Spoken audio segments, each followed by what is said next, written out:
Dites-moi, monsieur Desriettes. Madame. Pardon, moi d'abord. Oh, monsieur. Non, moi. Non. N'écoutez pas, monsieur Desriettes. Mon mari ne dit que des bêtises. Que des bêtises. Oui, que des bêtises. Tu vas voir un peu tout à l'heure si je ne vais pas aller t'apprendre la politesse avec une bonne paire de claques. Espèce de grue. Voyou.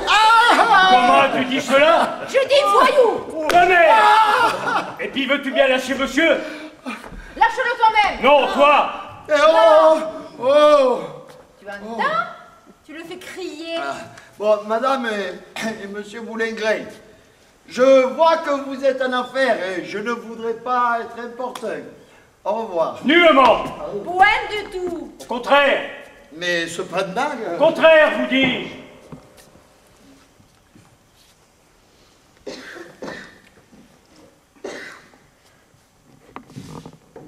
Tenez, asseyez-vous. C'est cela, oui. Prenez un siège. Merci beaucoup. Non, pas celui-ci. Celui-là. Mille grâces, mille grâces. Non, pas celui-là, celui-ci. Celui-là. Celui-ci. Celui-là. Celui-ci. Celui-là. Celui-ci. Est-ce que ça va durer longtemps? Vas-tu ficher la paix, monsieur Desriettes? En vérité, je suis désolé. Pourquoi donc? Hein, Il n'y a pas de quoi. Asseyez-vous. Là. Merci. Ah, c'est celle-là, je vous dis. Tu vois, imbécile. Et c'est de ta faute aussi. Pourquoi as-tu voulu le faire asseoir sur une chaise qui l'aurait pigné? Imbécile. Tu serais bien avancé, n'est-ce pas, s'il s'était cassé la figure? Imbécile. Imbécile toi-même. Quel monstre de femme, mon Dieu. Pourquoi faut-il que j'ai trouvé ça sur mon chemin? Imbécile. Vous ne vous êtes pas blessé, j'espère? Si peu que... je me rappelle l'appareil. Vous m'envoyez ravi. Approchez-vous de la cheminée. Ah, je suis fâché d'être venu. Ah, merci beaucoup.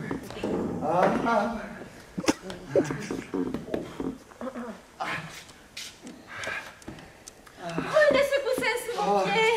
Mille grâces. Prenez également celui-ci. Merci, merci. Et celui-là? Mais là, en vérité, Cet autre encore. non, s'il vous plaît. Ce petit dernier. De grâce. Non. Eh, laisse-nous tranquille avec tes cousins. Tu assommes monsieur Desriettes. Quelle idée. C'est toi qui le rase. Allons, tais-toi. Je me tairai si je veux. Si tu veux. Oui, si je veux. Tes Dieu. Et je ne veux pas, précisément. T'es trop fort, coquine. Tortue. Goff. Moi. Quelle existence. Je te conseille de te plaindre. Un fainéant, doublé d'un escroc, qui ne fait œuvre de ses 10 doigts, et qui se saoule avec l'argent de ma dot, les économies de mon vieux père. Ton père. 10 ans de travaux forcés pour fondre l'écriture de commerce. En tout cas, on l'a pas fourré à Saint-Lazare, comme la mère d'un imbécile que je connais, pour excitation de mineurs à la débauche. Vous l'entendez? Ne trouvez-vous pas que le temps s'est étrangement rafraîchi depuis le quinzaine? Ne m'oblige pas à révéler en l'infection de quelle cloaque je t'ai pêché de mes propres mains. Péché! J'aimerais bien savoir lequel de nous deux a péché l'autre. Ernestine! Au silence, je dis tout!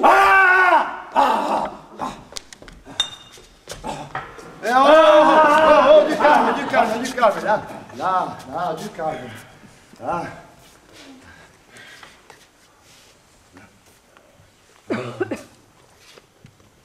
Madame a raison. Raison! Ben oui. Raison! Ah, mais... Raison! Enfin, monsieur Diriette! Vous voulez donc que je vous extermine? Mais non, pas du tout, là. Puis je vous prie même de ne rien faire. Pierre, au cours de ma longue carrière, j'ai entendu des crétins proférer des extravagances. Mais ça ne fait rien, comme mon visage se couvre de boutons, si j'ai jamais, au grand jamais, oui, à pareille insanité. Mais pardon. Raison! Ben oui, mais enfin, écoutez-moi. Raison! Ah, mais voulez-vous me permettre? Une trique! Mais... Qu'on m'apporte une trique! Je veux casser les reins, monsieur Diriette, car la patience a de ses limites. Ceci à la fin pas sa permission. Comment? Voilà une bougrette, fille de voleur, voleuse elle-même, qui me fait tourner en bourrique, me largue, m'écorche, me fait cuire à petit feu. Et c'est elle qui a raison. Je m'excuse. Le gueuse qui me suce le sang, me ronge le cerveau, le foie, les pieds, le rate, l'intestin et le péritoine, et c'est elle qui a raison. Eh voyons. N'écoutez pas, il est fou. Vous dites qu'elle a raison, parce que vous parlez sans savoir comme une vieille bête que vous êtes. Trop aimable.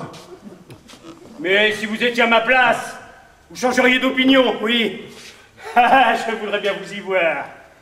Vous en feriez une de bouillotte, si on vous mettait à la broche, avec une goussaille dans le derrière, et qu'on vous fout ensuite à rôter devant le feu, depuis le 1er janvier jusqu'à la Saint-Sylvestre. Comment ça a rôté, là? À rôtir? Je ne sais plus ce que je dis. Le foualier. Foualier, gueule, scélérate, plaie de ma vie. Mais monsieur, je sais comment manger, ou elle fourre de la morora, histoire de me ficher la colline. Quel toupet.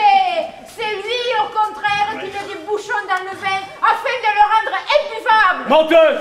Oh, je mens. C'est bien simple. C'est ça, file, que je ne te revoie plus, que je n'entende plus parler de toi. Qu'est-ce que c'est que ces gens-là? Mais qu'est-ce que c'est que ces gens-là? Fuyons avec célérité. Monsieur Derrière! Monsieur, j'ai des excuses à vous faire. Je crains de m'être laissé aller à un fâcheux emportement et de ne pas vous avoir traité avec les égards voulus.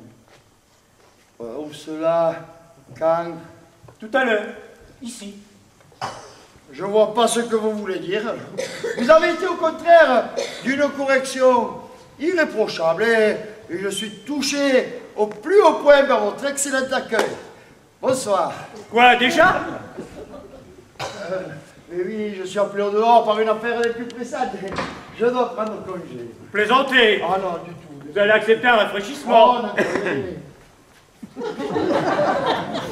Si fait, si fait. Nous ne nous quitterons pas sans avoir bu un coup et choquer le verre notre bonne amitié. N'insistez pas, vous me blesseriez. Je croirais que vous avez de la rancune envers moi.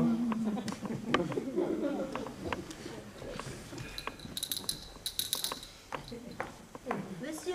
Allez me chercher une bouteille de champagne. enfin.